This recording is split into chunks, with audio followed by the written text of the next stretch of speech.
Olá, ouvintes! Esse é o Conversas Virtuais sobre Psicanálise, ou, para os mais íntimos, CVPsi.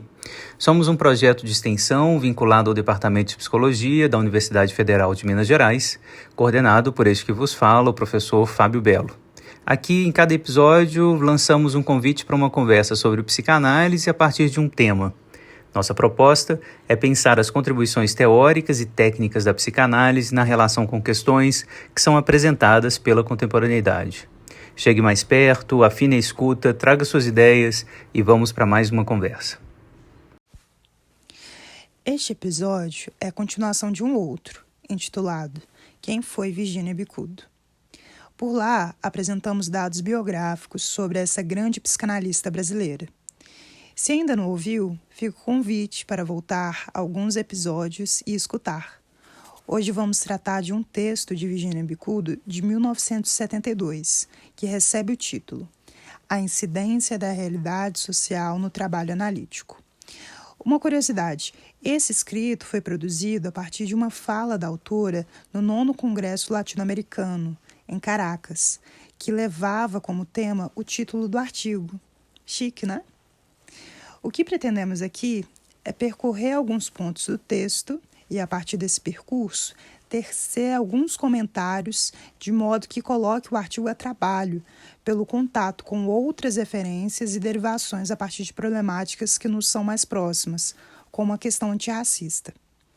Este episódio foi dividido em duas partes para não ficar tão extenso. Na primeira parte, que é essa, nos detemos mais no texto. Na segunda, que já está disponível, trazemos nossos comentários. Infelizmente, não temos tempo necessário de fazer justiça ao trabalho e apresentar de forma minuciosa. Por isso, indicamos a leitura integral do artigo para os ouvintes, que está disponível gratuitamente na internet, publicado no Jornal de Psicanálise. Depois voltem aqui e compartilhem com a gente suas impressões. Vamos ao texto. Como o título do trabalho de Bicudo indica, a incidência da realidade social no trabalho analítico, o objetivo de seu trabalho é dimensionar como a realidade social chega à clínica. Vamos, então, ver o que está escrito no resumo do artigo. Abre aspas. A realidade social se insere inevitavelmente na situação analítica através das personalidades do paciente e do analista. Entretanto, as posições de paciente e de analista são diametralmente opostas. Enquanto o paciente revive suas experiências pretéritas no relacionamento com o analista, este se utiliza da técnica psicanalítica para obter um conhecimento sobre a realidade psíquica elaborada sobre a influência de fatores míticos e místicos, ideológicos e doutrinários, científicos e tecnológicos, em suma, sobre a elaboração de processos das estruturas sociais. Fecha aspas. O que já podemos destacar nesse resumo, e que é melhor desenvolvido no texto, é como Bicudo coloca como inevitável a presença da realidade social no trabalho analítico. E, segundo ela, essa presença do social na clínica se dá por meio da forma como a personalidade do paciente e analista interferem no processo analítico. Ela acrescenta que os dois participantes, paciente e analista, estão em posições de assimetria. Um fala de suas questões e o outro o escuta, com base em seu referencial científico. A seguir, apresentamos com mais calma os aprofundamentos desses argumentos.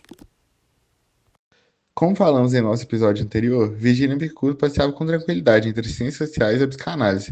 O trabalho que estamos tratando aqui dá prova dessa maestria. De um lado, ela mobiliza autores como o do sociólogo Donald Pearson, e do outro, psicanalistas como Wilfred Bion.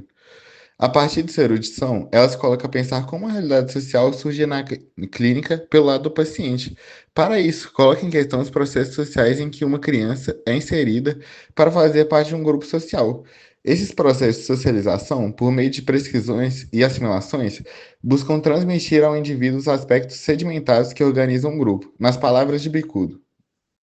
Abre aspas. O aspecto integrativo do processo social está ligado à expectativa de comportamento, as quais, introjetadas, possibilitam a ação conjugada.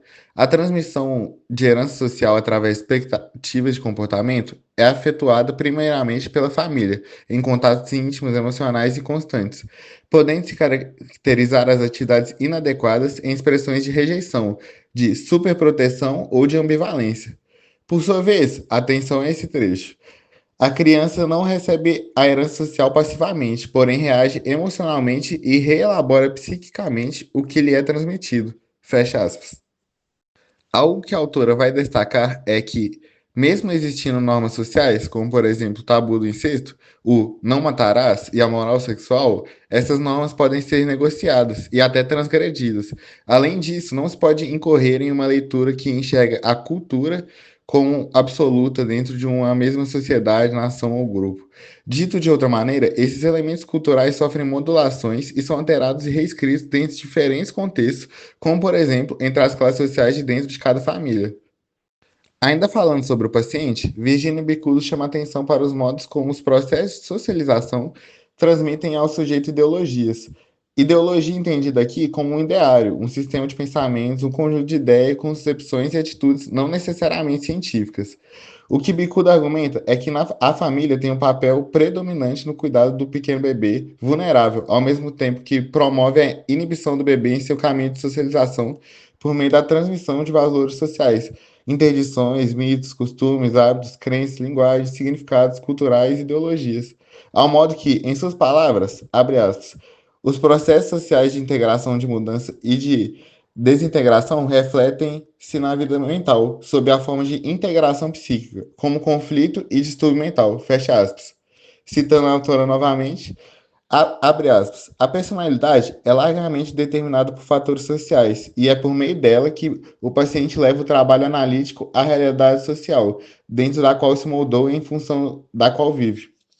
Seus anseios e suas angústias, o que espera da análise e o que não espera, estão baseados nos humores, nos ideais, nas frustrações e nas reivindicações manifestas em seus padrões de comportamento, em seu modo de sentir, de reagir e nas ideologias individuais e sociais que fervorosamente defende. Fecha aspas. Pois bem, vamos falar sobre o analista agora. A citação a seguir sintetiza as ideias de Bicudo a esse respeito. Vejamos. Abre aspas. Do paciente é esperado que, em situação de análise, mencione tudo quanto ocorrer em seu pensamento. Por meio da associação livre de ideias, ele revive em transferência suas angústias e seus conflitos atuais.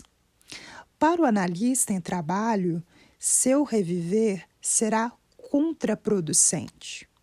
Ao contrário, o analista deve utilizar-se de um splitting que lhe possibilite separar-se de sua realidade social, da qual compartilha em outros papéis que não o de psicanalista, e que incluem seus preconceitos, suas idiosincrasias e preferências, suas ideologias religiosas, raciais, políticas e pseudocientíficas. Deve ainda desenvolver, durante o trabalho analítico, a percepção sobre as emanações do inconsciente, em função de conflitos infantis não solucionados, para ser capaz de certo grau de autoanálise ou, pelo menos, autocontrole. Fecha aspas. Nessa direção, a autora destaca que o analista, por ser um ser humano que se propõe a ouvir um outro ser humano, pode cair na armadilha de imprimir suas experiências no trabalho analítico, ao modo que cria estereótipos sobre o que escuta com base no que já conheceu a partir de sua própria experiência vivida. Bicudo diz que o psicanalista deve se abster ao máximo de tais ciladas. A partir disso, como ela escreve no texto, o profissional conseguiria, abre aspas, e eu aqui a cito, proteger-se dos aspectos limitadores da falta de insight e de envolvimentos emocionais. Além do recurso ao splitting, o analista procura reduzir ao mínimo o número de variáveis que introduz na situação analítica, por exemplo, o quanto possível não se dando a conhecer como pessoa. Fecha aspas. Queremos abrir um parêntese aqui e colocar uma observação que nos assombrou enquanto a gente estava escrevendo o roteiro desse episódio. A gente ficou incomodado com alguns argumentos do texto, como os citados agora, em que ela diz: o analista deve separar-se de sua realidade social, ou que ele deveria agir no empenho para, quanto possível, não se dar a conhecer como pessoa. Argumentos que, em alguns momentos, podem encaminhar para uma postura do analista de total abdicação de sua personalidade e história libidinal, o que, a nosso ver, seria impossível. Reconhecemos que a presença do psicanalista na clínica pode ser mais reservada, de forma que possibilite a apresentação do que o paciente traz de forma livre.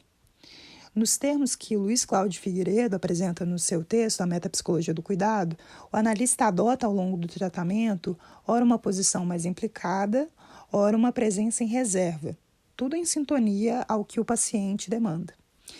Todavia, tomando como orientação que Bicudo escreve, como pensar contra a transferência, por exemplo, sem considerar a personalidade do analista?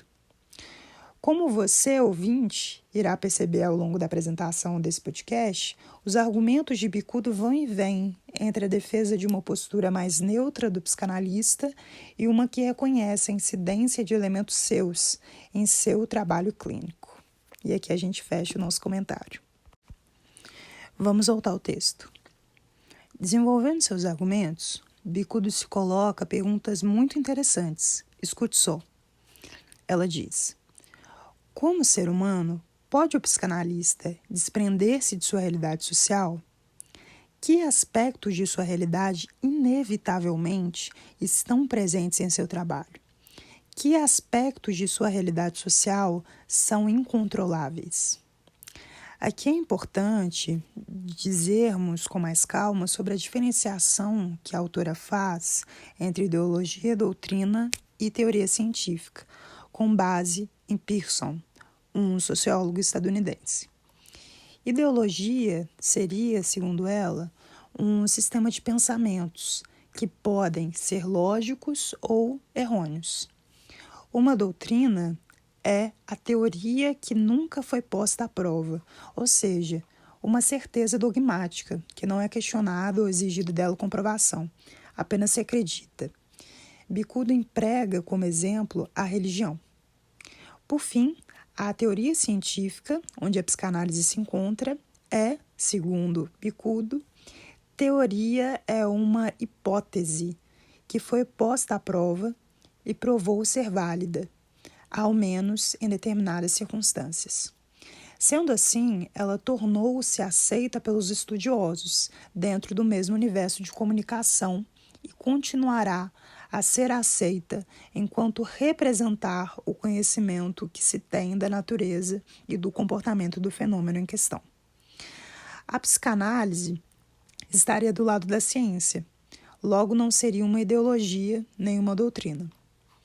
Entretanto, como a própria autora apresenta, o trabalho analítico não é totalmente livre de alguma ideologia. Segue citação. Abre aspas. Quando, por exemplo, afirmamos que a abordagem técnica de um paciente sobre intenso narcisismo e impulsos destrutivos consiste em formular uma interpretação que incentive o ego a retomar contato com seus sentimentos de autoestima, não estaremos movidos por uma ideologia a respeito de valores referentes à vida e à morte? Fecha aspas. Já que algum grau da personalidade e da história libidinal do psicanalista comparece em seu estilo clínico, o texto de Bicudo nos indica a impossibilidade de esterilizar a figura do analista de sua própria individualidade. A clínica é uma abertura radical à alteridade. Muitas vezes, analistas recebem pessoas com ideias muito diferentes das suas, ao modo que a possibilidade de sustentar um cuidado na relação passa por uma ética do reconhecimento, que independe de tal diferença. Bicudo diz que a formação em psicanálise viria oferecer subsídio para que a sustentação acontecesse, como ela mesma escreve.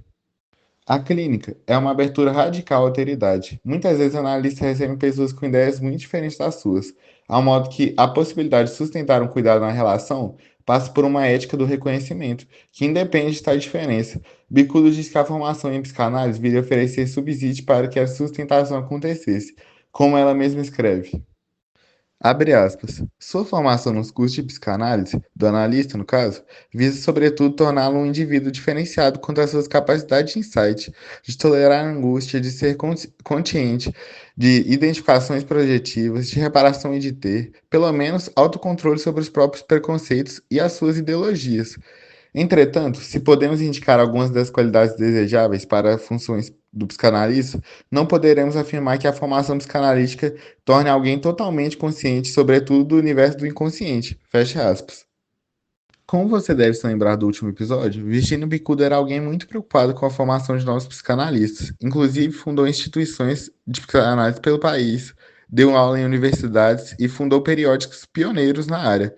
Posto isso, no trecho em que citamos, essa preocupação reaparece, agora como uma forma de preparar o psicanalista para sua escuta clínica e o manejo das representações e afetos que ela suscita. Porém, mesmo em uma formação sólida, que considera o tripé formativo, análise pessoal, estudo teórico e supervisão clínica, o inconsciente não pode ser dissecado por inteiro, o que, aliás, seria uma ideia extremamente não psicanalítica, ao desconsiderar o caráter opaco e enigmático do inconsciente. Assim, mais uma vez, Bicudo diz sobre alguma coisa do analista que se intromete em seu trabalho analítico, o seu inconsciente. Vamos avançar no texto. Bicudo cita uma série de críticas que a psicanálise de sua época recebia. Abre aspas. Psicanálise em crise, psicanálise de Torre de Marfim, psicanálise omissa frente à conjuntura social. Fecha aspas. Formulando uma resposta a essas críticas, ela escreve: há uma confusão consequente à indiscriminação entre os papéis do psicanalista pesquisador e do psicanalista aplicador da ciência, e não diferenciação da psicanálise como ciência pura, distinta da psicanálise como uma ciência aplicada, e psicanálise transformada em ideologia. Como ciência pura, a psicanálise tem o objetivo de estudar e de pesquisar sobre o inconsciente, e é quando é criticado como ciência omissa. Como ciência aplicada, tem por fim aplicar a técnica e o conhecimento em benefício de um indivíduo e da coletividade. Como ela melhor descreve em outras partes do texto, é feita uma operação de distinção entre psicanalista pesquisador, interessado à pesquisa acadêmica, avanços teóricos e estudos sociais, e psicanalista aplicador da ciência, uso clínico e institucional de uma técnica por meio da transposição de teorias metodológicas em técnicas de intervenção. Outra diferenciação, e feita entre psicanálise como ciência pura e psicanálise como ciência aplicada, vejamos que ela diz. Enquanto o objeto da ciência pura consiste na aplicação da técnica psicanalítica para fins de pesquisa e de ensino, a psicanálise aplicada procura desenvolver meios de tornar seus conhecimentos utilizáveis ao nível interdisciplinar e ao nível sociocultural. A possibilidade de uso da psicanálise para clínicos individuais e trabalhos em grupo é um exemplo que Bicudo dá para a psicanálise aplicada. Quando o analista está trabalhando nesses tipos de aplicações, está fora da situação analítica e, portanto, utilizando de outras técnicas.